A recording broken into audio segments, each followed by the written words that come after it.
ആനന്ദേട്ടൻ അത് ഒരു പ്രാവശ്യം പോലും അവിടെ കൊണ്ടുപോയി ഫിക്സ് ചെയ്ത് വയ്ക്കാതെ മനസ്സിൽ തന്നെ പ്ലാൻ ചെയ്ത് അതിൻ്റെ ചരിവും ബാക്കിയുള്ള കാര്യങ്ങളൊക്കെ മനസ്സിൽ തന്നെ പൂച്ചട്ടികൾ വെക്കാനായിട്ടുള്ള സ്റ്റാൻഡുകളാണ് ചെയ്യിപ്പിച്ചത്. നമ്മൾ വീഡിയോ ഒക്കെ ചെയ്യുന്ന സമയത്ത് ബാക്ക്ഗ്രൗണ്ടൊക്കെ വെക്കാനായിട്ട് പൂച്ചട്ടികൾ. ചിലപ്പോൾ ഒരുപാട് ഫ്രണ്ട്സ് ഒരുമിച്ച് വരും. അപ്പോൾ ഒരു വലിയ ഡൈനിങ് ടേബിൾ ആയിരിക്കണം, ഒരു 10 പേർക്കൊക്കെ ഇരുന്ന് കഴിക്കാൻ പറ്റണം. ഒരു പൊടി പോലും ഒരു തരി പോലും അനങ്ങുകയില്ല. പക്ഷേ ഈ മാട്രസ് സീ കപ്പോക്കിൻ്റെ മാട്രസ് കോഴിക്കുഞ്ഞിനെ വിരിപ്പിക്കാനുള്ളതല്ല, നമുക്ക് കിടന്നുറങ്ങാനുള്ളതാണ്. ഹായ് നമസ്കാരം, കല്ലുവാണ്. നമ്മുടെ യൂട്യൂബ് ചാനലിൽ ഏറ്റവും കൂടുതൽ വ്യൂസ് വരുന്നത് നമ്മുടെ വീടുമായിട്ട് റിലേറ്റ് ചെയ്ത വീഡിയോസിനുമാണ്. അപ്പോൾ നേരത്തെയൊക്കെ ഇട്ടിട്ടുള്ള വീഡിയോ, നമ്മുടെ കിണറിൻ്റെ വീഡിയോ ആണെങ്കിലും ഇപ്പോൾ റീറ്റെയിനിങ് വാളിൻ്റെ വീഡിയോ ആണെങ്കിലും ഈ ബാക്കി വീഡിയോസ് ഞാൻ പല മേഖലയിലുള്ള ആളായതുകൊണ്ട് ഫുഡിൻ്റെ മേഖലയിലുള്ള വീഡിയോസൊക്കെ ഇടുന്നതിനൊക്കെ റീച്ച് കുറവാണ്. വീടുമായിട്ട് റിലേറ്റ് ചെയ്യുന്ന വീഡിയോസിനും അതുപോലെ തന്നെ ഷോർട്സിനും നല്ല റീച്ചാണ്. അപ്പോൾ നമ്മൾ അതിനകത്ത് നിന്ന് ഏറ്റവും കൂടുതൽ ആൾക്കാർ കമൻറ്റ് ചെയ്തേക്കുന്നത് നമ്മുടെ പടി കണ്ടിട്ട് പഴയ പടിയാണോ ഇത് യൂസ് ചെയ്തേക്കുന്നത്, അങ്ങനെ പലരും പല തരത്തിൽ ഈ തടിയെക്കുറിച്ചും ഫേണിച്ചറിനെക്കുറിച്ചും ഒരുപാട് പേര് ചോദിച്ചിരുന്നു. അപ്പോൾ അതിൻ്റെ അടിസ്ഥാനത്തിൽ ഇന്നത്തെ വീഡിയോ രാജ് കലേഷ് ഒഫീഷ്യലിൽ വരുന്ന വീഡിയോ ഫേണിച്ചറിനെ കുറിച്ചുള്ളതാണ്. ഈ ഫേണിച്ചറിനെ കുറിച്ച് പറയുമ്പോൾ ഞാൻ നേരത്തെ പറഞ്ഞിട്ടുള്ളതാണ്, എന്നാലും പറയാം. നമ്മുടെ ഈ ഫേണിച്ചർ മുഴുവൻ ഇവിടെ തന്നെ പണിഞ്ഞതാണ്. ഒരു ഫേണിച്ചർ പോലും പുറത്തുനിന്ന് വാങ്ങിയതില്ല. ഞാൻ നേരത്തെ പല വീഡിയോയിലും പറഞ്ഞിട്ടുള്ളതാണ്. നമ്മുടെ ആനന്ദേട്ടനെ കുറിച്ച് പറയണം. ആനന്ദേട്ടൻ പണ്ട് കാലം തൊട്ട് എന്ന് വെച്ചാൽ 98 മുതൽ പരിചയമുള്ള ആളാണ്. മുതുകാട് സാറിൻ്റെ മാജിക് അക്കാഡമിയിലും മുതുകാട് സാറിന് വേണ്ടിയിട്ട് മാജിക്കിൻ്റെ പ്രോപ്പർട്ടീസ് ഉണ്ടാക്കിക്കൊണ്ടിരുന്ന ആളാണ്. അതിനുശേഷം ഞാൻ മാജിക് ഷോ തുടങ്ങിയപ്പോഴത്തേക്ക് എനിക്ക് വേണ്ടി പ്രോപ്പർട്ടി ഉണ്ടാക്കി തന്ന മാജിക്കിൻ്റെ പ്രോപ്പർട്ടികൾ ഉണ്ടാക്കി തരുന്ന മാജിക്കിൻ്റെ പ്രോപ്പർട്ടി എന്ന് പറയുമ്പോൾ കുറച്ച് കൊനസ്റ്റാണ്. അങ്ങനെയുള്ള രഹസ്യ സ്വഭാവമുള്ള പ്രോപ്പർട്ടീസ് എല്ലാം ഉണ്ടാക്കി തരുന്നത്. അപ്പോൾ ആ സൗഹൃദമാണ് നമ്മൾ വീട് പണിയുമ്പോഴത്തേക്ക് ആനന്ദേട്ടനെ ഇത് ഏൽപ്പിക്കാനുള്ളൊരു കാരണം. എനിക്ക് തോന്നുന്നു ഏറ്റവും പറ്റിയ കരങ്ങളിൽ തന്നെയാണ് ഞാനത് ഏൽപ്പിച്ചിട്ടുള്ളതെന്ന് തോന്നുന്നു. കാരണം അത്രയും ഫിനിഷിലാണ് ആനന്ദേട്ടൻ ചെയ്തിട്ടുള്ളത്. പ്രത്യേകിച്ച് ഈ പടിയുടെ കാര്യം പറഞ്ഞപ്പോൾ ഒരു പഴയ കാലത്തെ പടി ആനന്ദേട്ടൻ വീണ്ടും ഉണ്ടാക്കിയിട്ടുണ്ട്. എന്ന് വെച്ചാൽ പണ്ട് തറവാടുകളിലൊക്കെ മുകളിലേക്ക് മച്ചിലേക്ക് കയറുന്ന ഒരു പടിയുണ്ട്. അത് കരിമ്പനയാണ് ഉപയോഗിച്ചേക്കുന്നത്. പിന്നെ വണ്ടിത്താവളത്തു നിന്നാണ് കൊണ്ടുവന്നത്. ജാഫർക്കയുടെ അടുത്തു നിന്നാണ്, വണ്ടിത്താവളത്തു നിന്നാണ് ആ കരിമ്പന കൊണ്ടുവന്നത്. അത് കൊണ്ടുവന്നിട്ട് അത് ആനന്ദേട്ടനാണ് അത് പണിഞ്ഞെടുത്തത്. അതിന് കൃത്യമായ അളവിൽ ജ്യോതിയേട്ടൻ്റെ വീട്ടിൽ, എൻ്റെ സുഹൃത്ത് ഒറ്റപ്പാലത്തുള്ള ജ്യോതിയേട്ടൻ്റെ വീട്ടിൽ പോയിട്ട് ഞാൻ അവിടുത്തെ ഒരു പടി ഉണ്ടായിരുന്നു. ആ പടിയുടെ അളവെടുത്തായിരുന്നു, അതിൻ്റെ ആംഗിളൊക്കെ എടുത്തായിരുന്നു.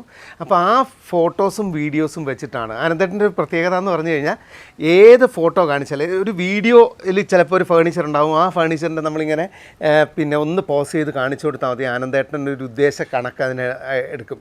അതുപോലത്തെ ഡിറ്റോ, ഒരു പക്ഷേ അതിനേക്കാളും ഭംഗിയുള്ളൊരു സാധനം ആനന്ദേട്ടൻ ഉണ്ടാക്കി തരും. പിന്നെ ആനന്ദേട്ടന് മനസ്സിലൊരു ഐഡിയ ഉണ്ട്, ഇത് ഇങ്ങനെ ഒരു കവറിങ് കൂടെ വന്നാൽ നന്നായിരിക്കും എന്നൊക്കെ പറഞ്ഞിട്ട് 1-2 സ്റ്റാൻഡുകൾ ദിവ്യ ചെയ്യിപ്പിച്ചായിരുന്നു. പൂച്ചട്ടികൾ വെക്കാനായിട്ടുള്ള സ്റ്റാൻഡുകളാണ് ചെയ്യിപ്പിച്ചത്. നമ്മൾ വീഡിയോ ഒക്കെ ചെയ്യുന്ന സമയത്ത് ബാക്ക്ഗ്രൗണ്ടൊക്കെ വെക്കാനായിട്ട് പൂച്ചട്ടികൾ. അപ്പോൾ ആ പൂച്ചട്ടികൾ വെക്കാനുള്ള സ്റ്റാൻഡ് ആനന്ദേട്ടൻ ചില അഭിപ്രായങ്ങൾ പറയും. അപ്പോൾ ഒരു പക്ഷേ നമ്മൾ വീഡിയോയിൽ കാണിച്ചു കൊടുക്കുന്നതിനേക്കാളും നല്ലൊരു പ്രോഡക്റ്റ് നമുക്ക് ആനന്ദേട്ടൻ ഉണ്ടാക്കിത്തരാം. അതാണ് ആനന്ദേട്ടൻ്റെ പ്രത്യേകത. ഇവിടുത്തെ ആനന്ദേട്ടനെ സംബന്ധിച്ചിടത്തോളം ഏറ്റവും വലിയ ടാസ്ക് എന്താണെന്ന് വെച്ച് കഴിഞ്ഞാൽ, ഞാൻ ഓരോരോ കൊനസ്റ്റ് പറയും. പിറ്റേ ദിവസം വീട്ടിൽ പോയിട്ട് ചേച്ചി പറയുന്നത്, പിന്നെ മോളിക്കുട്ടി എന്നാണ് ആനന്ദേട്ടൻ്റെ വൈഫിൻ്റെ പേര്. മോളിക്കുട്ടി ചേച്ചി പറയുന്നത് ആനന്ദേട്ടൻ അവിടെ വന്നിട്ട് ഫുൾ ആലോചനയിലായിരിക്കും. അപ്പോൾ ഇങ്ങനെ വരുമ്പോൾ എന്ന് പറഞ്ഞിട്ട് ഫുൾ വീട്ടിൽ ആലോചിച്ചുകൊണ്ടിരിക്കും. എന്നിട്ട് രാവിലെ സാധാരണ എണീക്കുന്നതിനേക്കാളും നേരത്തെ ആനന്ദേട്ടൻ എണീറ്റ് വന്നിട്ട് നമ്മളാരും വരുന്നതിന് മുമ്പ് ആനന്ദേട്ടൻ ഇവിടെ വന്നിട്ട് അതിൻ്റെ ഒരു കണക്ക് തയ്യാറാക്കും. എന്നിട്ടാണ് ആനന്ദേട്ടൻ ആ ഒരു സാധനം ഉണ്ടാക്കുന്നത്. അപ്പോൾ നമ്മൾ എന്താണോ പ്രതീക്ഷിക്കുന്നത് അതിനേക്കാൾ കൂടുതൽ അതിനെ മുകളിൽ തരുന്ന ഒരാളാണ് ആനന്ദേട്ടൻ. ഏറ്റവും വലിയ ഇവിടുത്തെ ടാസ്ക് എന്താണെന്ന് ചോദിച്ചു കഴിഞ്ഞാൽ, പിന്നെ വലിയ മുട്ടികളാണ്, നമ്മുടെ കരിമ്പനയുടെ വലിയ മുട്ടികളാണ് നമ്മുടെ സ്റ്റെപ്പ് ഉണ്ടാക്കാനായിട്ട് കൊണ്ടുവന്നത്. അപ്പോൾ ആനന്ദേട്ടൻ പറഞ്ഞു ഇത് വെയിറ്റ് ഭയങ്കര കൂടുതലാണ്, ഇത് എങ്ങനെ പൊക്കുമെന്ന് എനിക്കറിയില്ല എന്ന് പറഞ്ഞു. ആനന്ദേട്ടൻ ഇത് പണിതു, ഇതിൻ്റെ അളവൊക്കെ എടുത്തിട്ട്. അത് അളവിലും കുറേ പ്രശ്നങ്ങളുണ്ടായിരുന്നു. നമ്മളെങ്ങനെ പോയാലും ആനന്ദേട്ടൻ ഒരു ചരിവ് വെച്ചു. അപ്പം ഞാൻ ഈ ചരിവ് അതിനേക്കാൾ ചരിവ് കുറച്ച് കഴിഞ്ഞാൽ അതിനൊരു അഭംഗിയുണ്ട്. അതുകൊണ്ട് ചരിവ് ഇത്രയും തന്നെ വേണമെന്ന് പറഞ്ഞപ്പോഴത്തേക്ക് കുറേ സാങ്കേതിക പ്രശ്നങ്ങളുണ്ടായിരുന്നു. എന്തായാലും ആനന്ദേട്ടൻ അങ്ങോട്ട് കയറിപ്പോകാനായിട്ട് വലിയ പ്രയാസമില്ലാത്ത രീതിയിൽ അത് പണിതെടുത്തു. പക്ഷേ ഇത് പണിതെടുത്തു കഴിഞ്ഞപ്പോൾ ഭയങ്കര ഹെവിയായി. അപ്പോൾ ആനന്ദേട്ടന് 1-2 അസിസ്റ്റൻസ് ഉണ്ടാവും, പക്ഷേ അവരൊന്നും പിടിച്ചിട്ട് ഇത് പൊങ്ങുന്നില്ലായിരുന്നു. അങ്ങനെ അവർ കയറൊക്കെ കെട്ടി ഫിക്സ് ചെയ്ത് നിർത്തി, പക്ഷേ ഇത് പൊങ്ങുന്നില്ല. അങ്ങനെ അന്ന് ഭാഗ്യത്തിന് ഇവിടെ പ്ലംബിങ്ങിൻ്റെ ആൾക്കാർ 2-3 പേരുള്ള ദിവസമായിരുന്നു. അങ്ങനെ പ്ലംബിങ്ങിൻ്റെ ആൾക്കാരും ഗോപൻ ചേട്ടനും എല്ലാവരും കൂടി വന്നിട്ട് ഒരു ഭഗീരഥ പ്രയത്നം തന്നെയായിരുന്നു. അത് കയറൊക്കെ കെട്ടി ആ കൃത്യമായ പൊസിഷനിലേക്ക് കൊണ്ടുവച്ച് പിന്നെ തറയിൽ അത് ഫിക്സ് ചെയ്ത് മുകളിലും ചാരി സ്ക്രൂ ചെയ്ത് ആനന്ദേട്ടന് അത് ഫിക്സ് ചെയ്യാൻ പറ്റിയത്.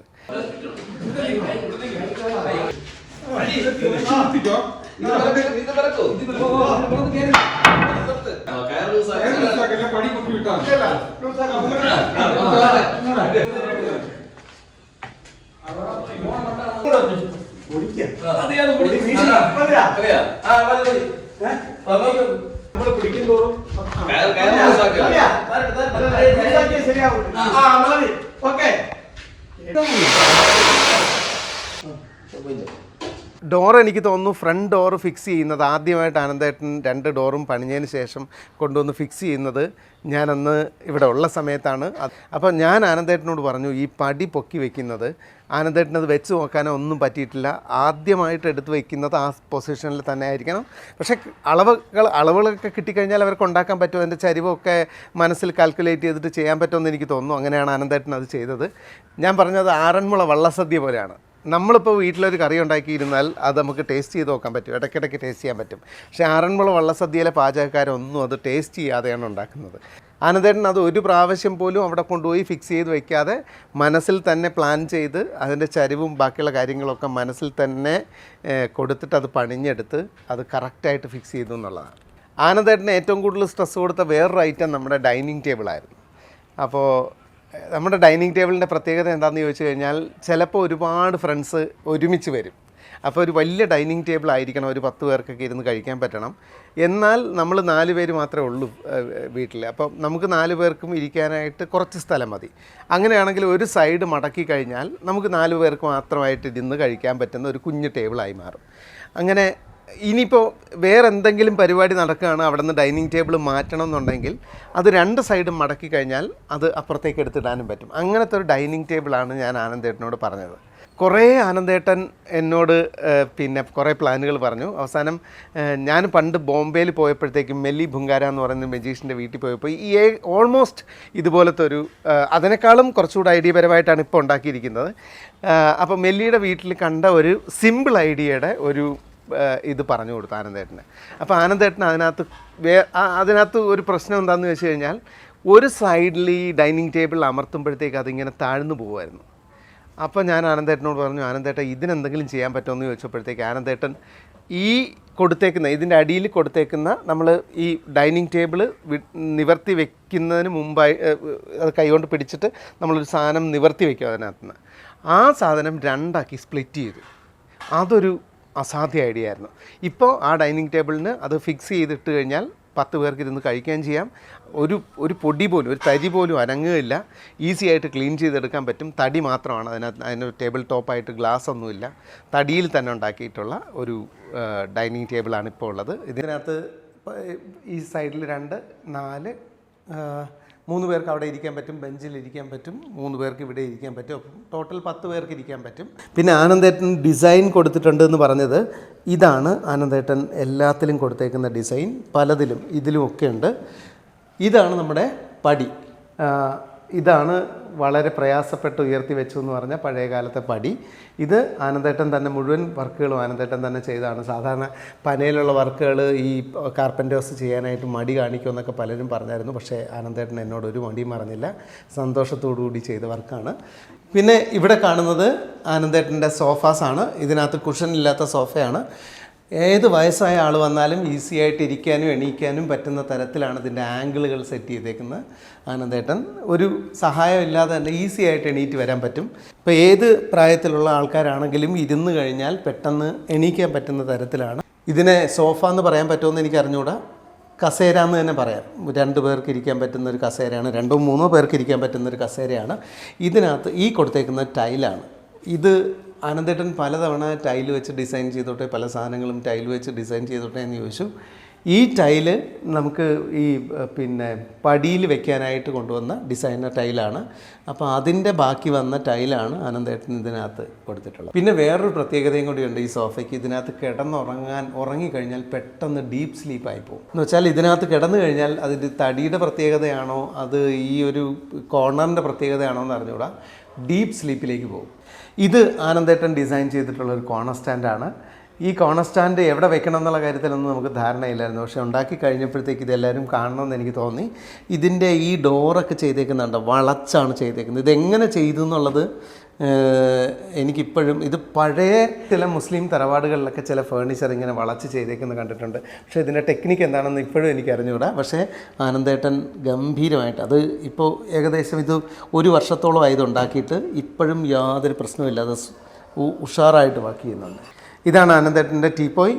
ആദ്യം വേറൊരു ടീപ്പോയ് ഉണ്ടാക്കിയായിരുന്നു, പക്ഷേ അത് എനിക്ക് ഇഷ്ടപ്പെട്ടില്ല എന്ന് പറഞ്ഞപ്പോൾ ആനന്ദേട്ടൻ്റെ ഒരു ഡിസൈനാണിത്. ഇതിൻ്റെ കാലുകളൊക്കെ പഴയ മേശകളുടെയൊക്കെ കാലുകൾ കൊടുക്കുന്ന പോലെ ചരിച്ചാണ് കൊടുത്തേക്കുന്നത്. വേസ്റ്റ് സാധനങ്ങൾ എന്ന് വെച്ചാൽ നമുക്ക് എന്തെങ്കിലും കട്ട് പീസുകളൊക്കെ വരുമ്പോഴത്തേക്ക് അത് വെച്ചിട്ട് എന്തെങ്കിലും സാധനം ഉണ്ടാക്കാനൊരു ഇഷ്ടമുള്ള ഒരാളാണ് ആനന്ദേട്ടൻ. അങ്ങനെ വേസ്റ്റ് തടിയിലുണ്ടാക്കിയൊരു സ്റ്റൂളാണ്. ഇതുപോലത്തെ കുറേ സാധനങ്ങളുണ്ട് കേട്ടോ, കുറേ സ്റ്റൂളുകളുണ്ട്. ഞാൻ വേറൊരു മോഡൽ സ്റ്റൂളൂടെ കാണിക്കാം. വളരെ സിമ്പിളായിട്ട് ലൈറ്റ് വെയ്റ്റ് വേറൊരു പിന്നെ തടിയിൽ, എന്ത് തടിയാണെന്ന് എനിക്കറിയില്ല, അതിലുണ്ടാക്കിയൊരു സ്റ്റൂളാണ്. ഇതൊക്കെ വേസ്റ്റ് തടിയിലുണ്ടാക്കിയ സ്റ്റൂളുകളാണ്. കുറേ സ്റ്റൂളുകളുണ്ട് ഇവിടെ. അപ്പോൾ ഇത് വേസ്റ്റ് വന്ന പനയുടെ തടിയിൽ, ഇത് നല്ല ഹെവിയാണ്, നല്ല സ്ട്രോങ് ആണ്. ഇനി ഇത് ഞാൻ പറഞ്ഞ് ചെയ്യിപ്പിച്ചൊരു സാധനമാണ്. ചെറിയ നമുക്ക് ഹൈറ്റ് കുറഞ്ഞിട്ടൊക്കെ എന്തെങ്കിലുമൊക്കെ സാധനങ്ങൾ അടുക്കാനൊക്കെ ഉണ്ടെങ്കിൽ നമുക്കിരിക്കാൻ വേണ്ടിയിട്ട് കുഞ്ഞ് സ്റ്റൂളാണ്. ഇങ്ങനത്തെ കുറേ പീസുകളുണ്ട്, പല സൈസിലുള്ള സ്റ്റൂളുകളൊക്കെ ആനന്ദേട്ടൻ ഉണ്ടാക്കിയിട്ടുണ്ട്. രസമുള്ള പരിപാടിയാണ്. അപ്പോൾ എവിടെയെങ്കിലുമൊക്കെ നമുക്ക് ചെറിയൊരു പിന്നെ ഒരു സ്റ്റാൻഡായിട്ടൊക്കെ നമുക്ക് യൂസ് ചെയ്യാം, കുറച്ച് ഹൈറ്റിൽ കയറി എടുക്കാനൊക്കെ യൂസ് ചെയ്യാം. അങ്ങനത്തെ ഇനിയും ആനന്ദേട്ടൻ്റെ വർക്കുകൾ കുറേ കാണിക്കാനുണ്ട്. പിന്നെ കിച്ചണിനെ സെപ്പറേറ്റ് ചെയ്യുന്ന ഒരു ഡോർ ഉണ്ടാക്കിയിട്ടുണ്ട്. അത് മടക്കി സെറ്റ് ചെയ്യാവുന്ന തരത്തിലാണ് അത് ചെയ്തേക്കുന്നത്. അത് മനോഹരമായൊരു വർക്കാണ് ആനന്ദേട്ടൻ്റെ. അത് ഞാൻ പിന്നെ ഹോം ടൂർ കാണിക്കുന്ന സമയത്ത് ചെയ്യാം. ഹോം ടൂർ കാണിക്കാനായിട്ട് ചില സാങ്കേതിക ബുദ്ധിമുട്ടുകളുണ്ട്. അത് സോൾവ് ആയി കഴിഞ്ഞാൽ ഹോം ടൂർ വരും. അപ്പോൾ ഹോം ടൂറിൽ ഞാൻ അതിനെക്കുറിച്ച് വിശദമായിട്ട് പറയാം.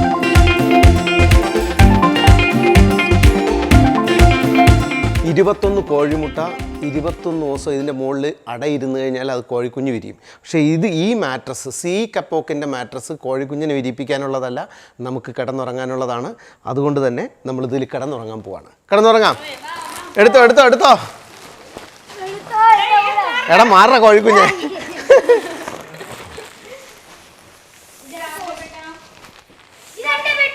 നോക്കാം, ഇത് താഴത്തെ ബെഡിൻ്റെ ആയിരിക്കുമെന്ന് എനിക്ക് തോന്നുന്നു. നമുക്ക് താഴത്തെ ദർശിൻ്റെ ബെഡായി ആവാൻ സാധ്യതയുണ്ട്.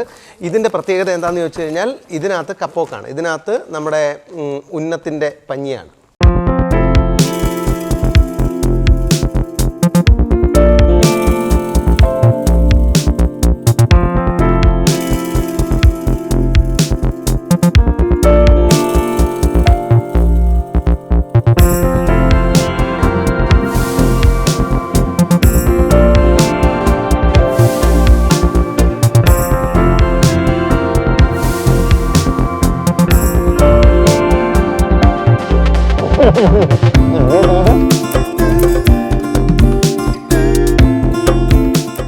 ഈ മഹത്തായ അവസരത്തിൽ താങ്കൾക്ക് എന്താണ് പറയാനുള്ളത്?